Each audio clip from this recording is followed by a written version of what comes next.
Say I really like that Easter poem, how you read it today, a couple days after Easter. I thought that was nice. It wasn't a question, it was a statement right It's a part of, my wife and I have been concerned with Buddhist practice for many years, and the emptiness that towards which Christ gestures at the end of his earthly apostolate is so exactly that to which the Buddha points. That's very moving to me because of being raised as a Catholic. Things and discovers things. But we've been writing Thinglish in America, as I call it, Thinglish. We've been writing Thinglish since the time of Amy Lowell, and even before, as you say, Dickinson. Dickinson knew about things. She lived the quiet life in which objects had tremendous meaning. The quieter you are, the more you can listen. I should have said that before, but thank you for mentioning it. You listen to objects, you listen to things, you listen to the wood, the artificial wood. You listen to the wall, the artificial wall.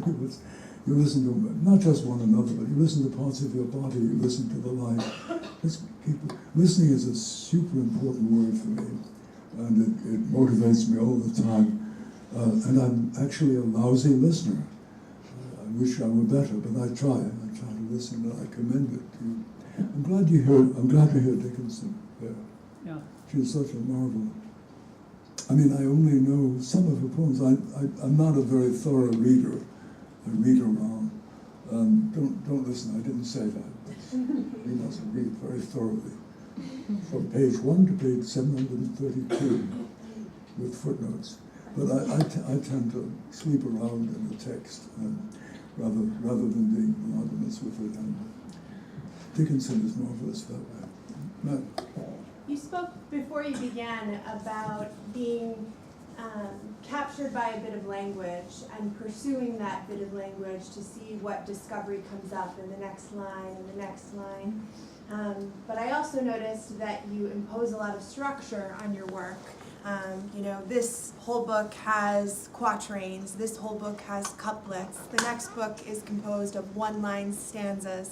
So I wonder if you would talk a little bit about how you negotiate the freedom that's inherent in pursuing the next line, pursuing the discovery, and also imposing that very clear structure and that form on your writing. That's a wonderful, wonderful question.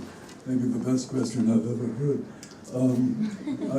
I object to the word impose, but I can see why you would say that. I think it's a matter of discovering the form of the thing. There is a moment when a student of mine, a brilliant young poet, just as one of the best I've ever seen, came to me one day and said, I was reading in such and such a book that you can't write poems in 5-line stanzas. So of course he immediately began, and I immediately. But I mean, there's an imposition like that, a challenge, the kind of challenge. But I think it has to do with what Olson talked about, the relationship of the human metabolism. Our breath, the blood pulsing in us, how long a line is. Allen Ginsberg wrote his rather often shapeless poems because he had such a marvelous breath. Remember, he had a line that went, "What impossible dreams of the ecclesiastical domination of the entire universe unfurl in the brain of the dying Pope." He could say that in one breath, despite all his dope that he smoked. He could, at least early on, a line that long. I can't say a line. I mean, I can say it, and then at the end of it. But the natural breath that Olson talks about, the breath from which our music comes, that sort of finds its form too. And that's what. If you looked at my work, you'll see that my lines are are seldom grammatically complete, and they always topple into the last one. When I was a child, we used to go to a place called Rockaway, the amusement park on Long Island, where there was a wonderful device where you dropped a penny on the top, and you had a variety of pivoting V's. And if you worked them correctly, you would get your penny back. But you had to be very careful to get the penny from this one to this one to this one to this one. Otherwise, it would just fall down in the middle and be collected by the greedy capitalist scum who had built that penny-grabbing machine.